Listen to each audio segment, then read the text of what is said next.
Before we begin tonight's story, I want you to take a moment, wherever you are, whether you're navigating the blurred lights of the city from your car, standing at your kitchen counter in the quiet of the evening, or tucked away in your bedroom. Take a deep breath. Are you in a place where you feel truly heard? Or are you in a place where you've learned to keep your voice small just to keep the peace? Tonight's story isn't about the explosive fire of revenge. It's not about an angry woman seeking to destroy a man out of spite. It's about something much quieter and infinitely more difficult. It's about courage, the kind of courage that costs you everything you thought you were. Tonight, we follow Nora. They told her to stay silent in whispers first, then in warnings, and finally in threats that chilled her to the bone. They used the names of her children as a shield for a monster's crimes. They used the sanctity of marriage as if it were a gag order. But what they didn't realize is that silence is a heavy debt, and eventually the interest becomes too much for the soul to pay. When she stood up and raised her right hand, she wasn't just testifying against Marcus Hale, she was testifying for her own right to exist. I want to hear from you before the first word of the testimony begins. Tell us in the comments, where are you listening from tonight? Are you in Lagos, London, Atlanta, or Johannesburg? We are a global community of truth seekers. Type "My voice is powerful" in the comments if you believe that the truth is worth the cost. Take a deep breath. The courtroom is in session. Let's dive in. I met Marcus Hale when I was 26, during a season of my life when I was looking for a harbor. I remember the exact smell of that evening. The air was thick with the scent of rain-dampened pavement and the sharp, expensive notes of his sandalwood cologne. He was confident in a way that felt like a promise of permanent safety.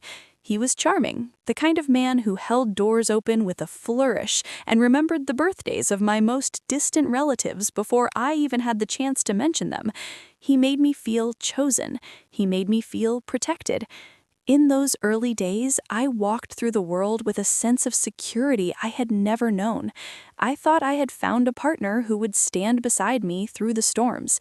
I didn't realize that protection, when administered by a man like Marcus, is just a slow-acting cage designed to keep the occupant quiet and compliant. The bars of the cage weren't made of iron, they were made of small things. It started with the way he would gently correct my words in public. We would be at a dinner party, surrounded by the city's elite, and I would start a sentence about a book I'd read or a political shift I'd noticed. Marcus would touch my hand, a gesture that looked like pure affection to everyone else at the table, and he would say, "What Nora is trying to say is," followed by his own polished, sanitized version of my thoughts. At first, I was grateful. I thought he was helping me navigate a world I didn't yet understand. I thought he was making me a better, more sophisticated version of myself. I didn't realize he was slowly erasing the original. It moved into the way he managed my time. He would ask who I was texting, always framed as a curiosity born of deep romantic devotion. "Who's keeping you so occupied tonight, darling?" he'd ask with a smile that never quite reached his cold, observant eyes. He encouraged me to leave my job, calling it unnecessary stress for a woman of my stature. He wanted me to focus on the home, on the children we would have eventually, on the Hale legacy. By the time I realized my world had shrunk to the size of our mansion, I couldn't remember when I had last made a decision without looking to him for a nod of approval. Then there were the finances. Marcus was a man of great means and even greater secrets. "For your peace of mind, Nora," he would say, sliding the bank statements into a locked mahogany drawer in his study, "you shouldn't have to worry about the numbers, the taxes, or the messy details of business. Let me carry that weight for us." He gave me a generous allowance, a credit card with no visible limit, and a life of absolute luxury that most people only see in magazines. I lived in a house of marble and glass, wore clothes that cost more than a year's rent in my old apartment, and attended galas where I was paraded as his greatest achievement. But in exchange for the diamonds, he took my visibility. To the world, we were the gold standard of a modern marriage. We stood at fundraisers for the new arts center, Marcus's hand always resting firmly on the small of my back, a gesture that looked like a husband's pride but felt increasingly like a leash. He became a respected pillar of the community, a man whose integrity was cited by mayors and praised by local charities. He was the man who fixed things, and as his shadow grew larger and more imposing, I began to fade.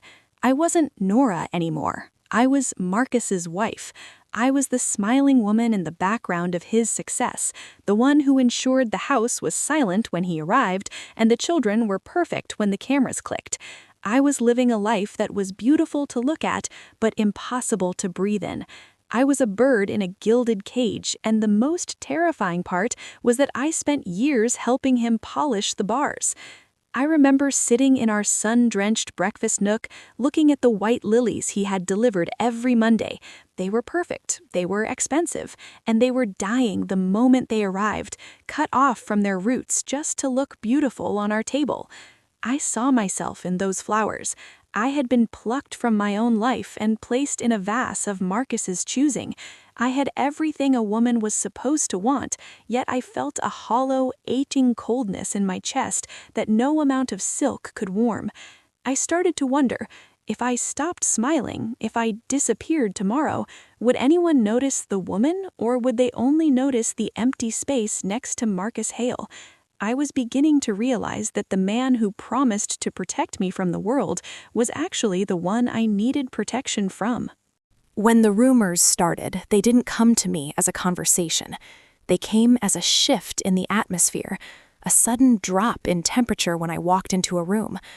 In a town that worshipped at the altar of Marcus Hale's reputation, a wife is often the last to know and the first to be blamed for any perceived instability. People didn't bring their suspicions to my front door. They took them to the corners of the country club, to the hushed back rooms of investment firms, and eventually to the dark, clinical hallways of the local precinct. Marcus's spotless reputation began to develop hairline fractures that no amount of charm or charitable donations could fill. There were whispers of misused funds from the public library project, money that had seemingly vanished into the ether, and talk of shell companies that bore names of streets I'd lived on as a child. But the community didn't protect me from the fallout. They protected the myth of Marcus, because if he fell, the pedestals they stood on might crumble too. I remember the exact moment I felt the shift in our home. It wasn't a shout or a slammed door. Marcus was too composed for that. It was the way he stopped looking at me when he spoke. He became a ghost in our own house, a shadow that moved between the bedroom and his study. The door to that study, once left open as an invitation of his transparency, was now locked from the inside for hours at a time. The protection he had promised me transitioned from a warm embrace into a wall of silence that felt like a sheet of ice. When I would ask him if everything was all right, he would offer a smile that didn't reach his eyes, a smile that felt like a warning, and say, "Don't worry your head about business, Nora. Just focus on the children." When the investigation finally turned its cold, investigative eye toward our front door, they didn't come to ask for my truth. They didn't come to see if I was okay. They came to ask for my compliance. I remember the night Marcus's lead attorney arrived. He didn't look at me with sympathy. He looked at me as an asset to be managed. Marcus sat in his high-backed leather chair, his face a masterpiece of wronged innocence, while three men in silk suits paced our living room like predators in an aquarium. They spoke of spousal privilege as if it were a shield I was required to carry. They told me that my duty, my only duty, was to the family name. "Think about the children, Nora," Marcus whispered to me that night, his voice thick with a manipulative, honeyed warmth. "Think about what people will say if you turn on your own husband. You'd be destroying their legacy. You'd be the one who broke us." Every person I had ever considered a friend seemed to have been handed a script by his legal team. The script only had one line: "Stay silent." His lawyer, a man with a voice like crushed velvet and a heart like flint, sat me down and explained the law to me as if he were teaching a child to tie her shoes. "You don't have to say anything, Nora. A wife cannot be compelled to testify against her husband. You can just let this all go away, for the sake of your peace." Even my own mother called me through tears, her voice shaking over the phone. "Don't be disloyal, Nora. In our family, we stand by our men. Don't be the one to break the chain." They treated my marriage as if it were a legal gag order, a contract that required me to erase my own conscience to preserve a man's pride. But they didn't see the nights I spent on the cold tile of the bathroom floor with the exhaust fan running at full blast so they wouldn't hear me cry. They didn't see the night I found the courage to wait until Marcus was in a deep, medicated sleep to enter his office. My hands were shaking so hard I could barely hold the spare key I'd found hidden in a kitchen utility drawer. I didn't find business in that locked mahogany desk. I found a blueprint for a life built on sand. I found ledgers with 2 sets of numbers, handwritten notes about offshore accounts, and a trail of lies that led straight from the public coffers into our private vacations. I wasn't just Marcus's wife anymore. I was an accidental witness to a crime that was suffocating the very community he pretended to serve. As I sat on the floor of that dark office, the blue light of my phone illuminating the evidence of his betrayal, I realized that lying for him meant dying a little more every single day. He wasn't protecting me. He was using me as a human shield. I looked at the wedding ring on my finger, the diamond that was supposed to represent forever, and I realized it was just a high-priced bribe for my silence. I had to make a choice that would echo through the rest of my life. Would I continue to be the ghost they wanted me to be, a hollowed-out version of a woman who traded her soul for a marble kitchen? Or would I finally, for the first time in 10 years, choose to breathe? I stayed in that dark office until the sun began to bleed through the curtains, knowing that once I stepped out of that room, the perfect Mrs. Marcus Hale was dead. The morning of the subpoena felt as though the air had been drained out of the world, leaving me in a vacuum where every sound was amplified and every movement felt sluggish. I remember the exact texture of the paper in my hand. It was light, almost flimsy, yet it felt as if it weighed 1,000 pounds. It was the physical manifestation of the choice I had been avoiding, a stark white intrusion into the curated perfection of our home. I sat on the edge of our bed, the mattress that had been a sanctuary for 10 years, and watched the sunlight dance on the hardwood floors. It was an agonizingly beautiful, ordinary morning, the kind where you should be worrying about school lunches or whether the gardener trimmed the hedges. Instead, I was holding a summons to testify in the case of the People versus Marcus Hale. When Marcus saw the papers, he didn't erupt in the explosive anger I had seen him use on business rivals. That wasn't his way with me. He became terrifyingly, surgically calm. He sat next to me on the bed, his hand covering mine in a gesture that felt less like comfort and more like a claim of ownership. He spoke about our team. He talked about the cruise we were going to take once this unfortunate misunderstanding blew over. He talked about our children's college funds and the house we were building by the lake. Every word was a silk thread, winding slowly around my throat, tightening with every breath I took. He wasn't just defending his freedom, he was threatening mine. He was making sure I understood that if he went down, he would pull the entire world down with him, leaving me with nothing but the ruins of a life I had helped him build. The walk into the courthouse felt like a slow-motion descent into a cathedral of judgment. The building was a monolith of gray stone and echoing marble, a place designed to make the individual feel infinitesimal. I was flanked by Marcus's legal team, a phalanx of men in charcoal suits who whispered instructions in my ear like a Greek chorus of deceit. "Remember your statement, Nora," they hissed. "Keep it brief. You don't recall the specifics. You weren't involved in the administrative side of the office." They were coaching me to be a ghost, to play the role of the clueless wife that society finds so easy to believe. They wanted me to be the final shield in Marcus's defense. As I walked past the rows of benches in the hallway, I saw the faces of the people Marcus had used as stepping stones.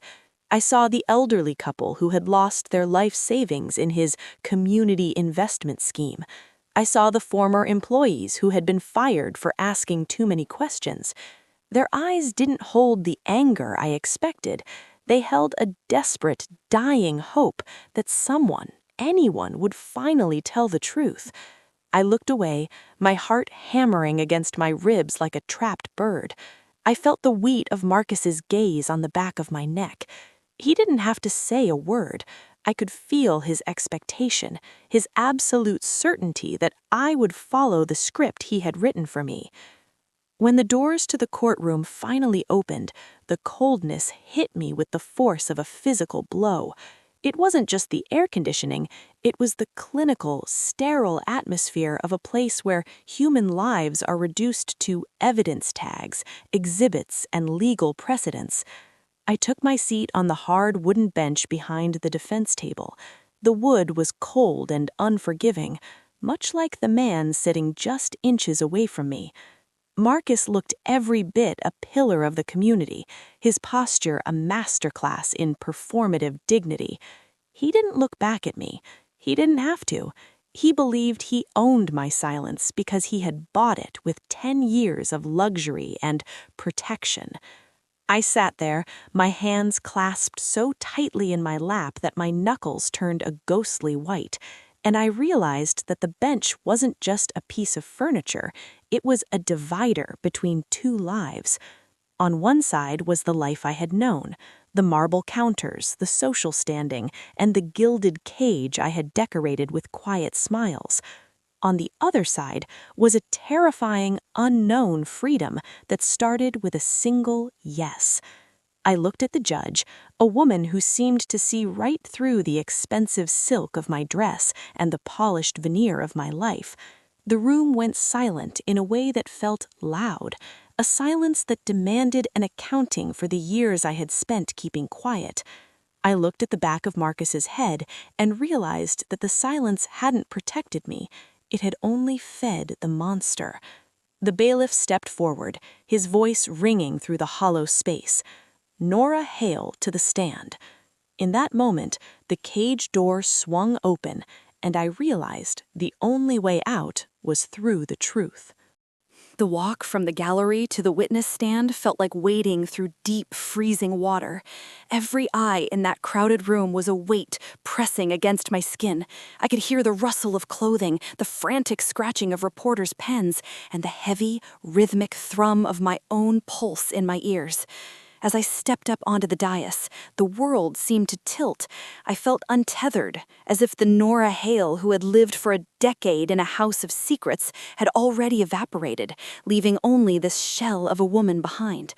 The bailiff held out the Bible. The leather was cool and worn under my palm. I raised my right hand. In that split second, I looked down at Marcus. For the first time that day, he looked at me. It wasn't the look of a husband. It was the look of a master reminding a servant of her place. His eyes were hard, narrowed, silently projecting the warnings he had whispered in our bedroom. Think of the children, think of the house, think of the shame. But as I mouthed the words, "So help me God," I realized that the shame wasn't in the telling. The shame was in the hiding. The silence that had once felt like a shield now felt like a shroud. I took a breath, and for the first time in years, it didn't feel restricted by the silk of my dress or the expectations of my name. The prosecutor approached the stand. He was a man who moved with the patience of a hunter, his voice low and steady. He didn't start with the money or the documents. He started with the marriage.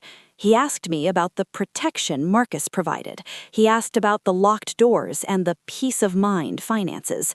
As I began to speak, my voice was thin, a ghostly tether to a woman I barely recognized. But as the details came out, the way Marcus had used my maiden name to sign for shell companies, the way he had coached me to lie to the auditors, the nights he had come home smelling of desperation and expensive scotch, the voice grew. It found its resonance. It wasn't the voice of Marcus's wife. It was the voice of Nora. I told them about the night I found the second ledger. I described the meticulous way Marcus had siphoned funds from the library project, penny by penny, dollar by dollar, until $1 million grant was nothing but a hollow shell. I described the look on his face when he thought no one was watching, the sheer, cold arrogance of a man who believed he was smarter than the law and more powerful than the truth. I watched the jurors. They weren't looking at the pillar of the community anymore. They were looking at the man I saw in the dark. I saw Marcus's lawyer half rise from his seat, ready to object, ready to silence me again, but the judge waved him down. The truth was out of the bottle, and there was no way to force it back in. The cross-examination was a surgical attempt to dismantle my character. Marcus's lawyer didn't argue the facts. He argued my loyalty. He asked if I was bitter. He asked if I was seeking a better divorce settlement. He tried to paint me as a woman who had enjoyed the fruits of the crime and was now trying to burn the orchard to save herself. But every question he threw at me only made me steadier. Was I loyal? I asked, looking directly at Marcus. I was loyal to a man who didn't exist. I was loyal to a lie that was hurting people I cared about. Today, I'm being loyal to myself. The silence went so silent you could hear the hum of the overhead lights. Marcus didn't look at me again. He looked at the table, his shoulders slumped for the first time in his life. He knew. He knew that the ghost had finally learned how to scream. When I finally stepped down from the stand, my legs felt like lead, but my heart felt light, dangerously, beautifully light. I walked past the defense table, and the phalanx of lawyers parted from me like a retreating tide. I didn't look at Marcus. I didn't need to. I had taken back the one thing he couldn't buy, couldn't lock away, and couldn't correct: my own story. I walked toward the back of the courtroom, toward the heavy wooden doors that led to the world outside. I knew that when I pushed those doors open, the Mrs. Hale who had entered would be gone forever. I was stepping into a storm, into a life of uncertainty and struggle, but I was stepping into it as a whole person. Silence had taken 10 years of my life, but it wouldn't take a single second more. The exit from the courtroom was not the cinematic triumph the movies promise. There were no cheers, no swell of music, only the hollow, echoing sound of my own heels on the marble floor and the suffocating heat of a dozen camera flashes. I pushed through the heavy oak doors and was immediately met by a wall of noise. Reporters shouted questions that felt like stones being hurled at a glass house. "Nora, did you do it for the money? Nora, how long did you know? Nora, what do you say to your children?" I didn't answer. I couldn't. My throat felt like it had been scraped raw by the truth, and my mind was a fractured map of a life that had ended 30 minutes ago. I had stepped out of the radiant cage, but I hadn't realized that the world outside was just as cold and far more chaotic. I retreated to a small, nondescript apartment on the other side of the city, a place Marcus's lawyers didn't know about, a place I had rented in secret weeks ago using the last of the cash I'd hidden in the lining of my winter coats. It was small, the walls were thin, and it smelled of lemon cleaner and old carpet. It was the complete opposite of the marble-clad sanctuary I had called home. I sat on a borrowed chair and watched the sunset bleed over the skyline. For the first time in a decade, there was no one to tell me what to think. There was no one to correct my words. There was only the crushing, terrifying weight of my own freedom. I had paid for this light with every shred of my social standing, my financial security, and the only family I had left. The messages started coming that night. They weren't from Marcus. He was currently being processed, his phone a piece of evidence in a plastic bag, but from the world he had built. My mother's voice on the voicemail was a jagged blade. "How could you, Nora? How could you stand there and humiliate us? You've made us pariahs." My friends from the country club were more subtle. They simply deleted me. I watched my social media accounts disappear, one block at a time, until the digital record of Nora Hale was as empty as my new refrigerator. The Hale legacy was burning, and everyone who had warmed their hands by its fire was now running from the smoke. I realized then that when you tell the truth about a powerful man, you aren't just attacking him, you are attacking the comfort of everyone who benefited from his lies. But the hardest part wasn't the social death. It was the silence of the apartment. I had spent 10 years wishing for Marcus to stop talking over me, to stop managing my every move. Now that he was gone, the silence was so loud it was deafening. I found myself looking toward the door, expecting him to walk in and tell me how to feel about the day. I had to learn, minute by weary minute, how to be a person again. I had to learn that my voice didn't need his permission to exist. I spent that first week looking through the documents I had taken, the true records of my life, and I began to realize that the protection Marcus offered was never for me, it was for him. Every gift, every diamond, every "don't worry your head" was a payment into a silence fund. I hadn't been a wife, I had been a long-term investment in his own security. As the days turned into weeks, the fear began to calcify into a different kind of strength. I started to receive letters, not from the elite, but from the people who had sat in the back of the courtroom. One was from the elderly couple who had lost their savings. They didn't ask for money, they just wrote, "Thank you for seeing us." Another was from a woman I didn't know, who said she had left her own Marcus after watching my testimony on the news. I realized that while I had lost a world built on lies, I was gaining a place in a world built on something real. The price of light was high. It cost me my home, my reputation, and the man I once thought I loved. But as I sat in my small, quiet kitchen drinking tea from a mismatched mug, I realized I could finally hear my own thoughts. And for the first time in my life, I liked what they were saying. The trial concluded a month later with a verdict that felt like a final period at the end of a long, agonizing sentence. Guilty. On all counts. I wasn't there to hear it in person. I couldn't bear to be back in that room, breathing that same recycled air, feeling the predatory weight of the cameras. Instead, I watched it on a small, flickering television in a corner diner miles away from our old life. I sat there, nursing a cup of coffee that had gone cold an hour ago, surrounded by strangers who had no idea that the woman on the screen, the one the news anchors were calling the whistleblower wife, was sitting right next to them in a faded sweater and no makeup. I saw Marcus being led away. For the first time in the decade I had known him, he looked small. The charcoal suit that usually looked like armor now looked like it was wearing him. His face was finally stripped of its practiced, effortless charm. He looked like a man who had realized, far too late, that the world does not belong to those who shout the loudest, but to those who hold the receipts. He looked broken, and I waited for the surge of joy, the rush of triumph I had promised myself I would feel. But it never came.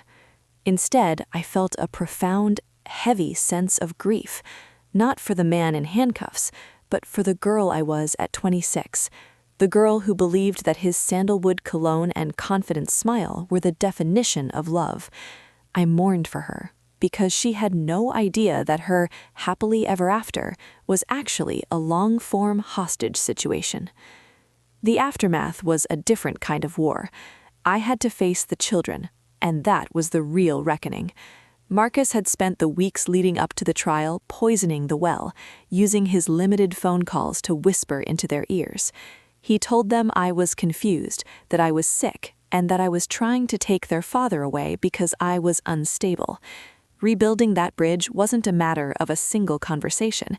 It was a slow, agonizing process of showing, not telling. I didn't argue with his lies. I knew that arguing only creates more noise. I just showed up.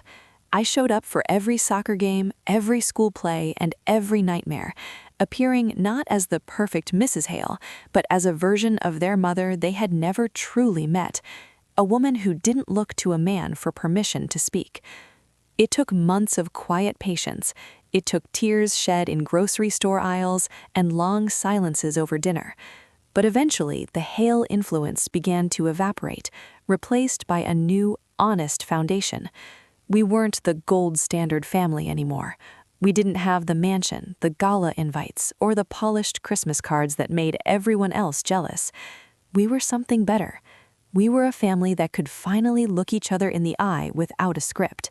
We learned to live with the truth, even when it was uncomfortable, because we realized that an uncomfortable truth is infinitely safer than a beautiful lie. People still ask me, usually in hushed tones at the grocery store or via anonymous messages online, if it was hard. I tell them the truth. Yes, it was the hardest thing I've ever done. It was like tearing off my own skin just to see if there was a pulse underneath. It was losing everything I thought defined me, my home, my status, my financial security, all in the span of a single testimony. People ask if I regret it, especially when they see me working a job I haven't held since my early 20s, or living in a house where the floorboards creak and the kitchen doesn't have a single inch of marble. And I look them in the eye with a clarity I never possessed in my old life, and I say, no, not for a single second, because silence would have cost me my soul. It would have meant living the rest of my life as a ghost, a hollowed-out ornament in someone else's empire. I lost the world, but I found my voice. And a voice once found is a weapon that no one, not even a man as powerful as Marcus Hale, can ever take back. I am no longer a footnote in his biography. I am the author of my own life. Tonight, as I sit on my small porch and watch the moon rise over a life that is entirely mine, I realize that the cage door didn't just open because I testified. It opened because I stopped being afraid of the fall. The light is bright now, sometimes blindingly so, but I wouldn't trade it for the most comfortable shadow in the world. My name is Nora, and I am finally, truly free.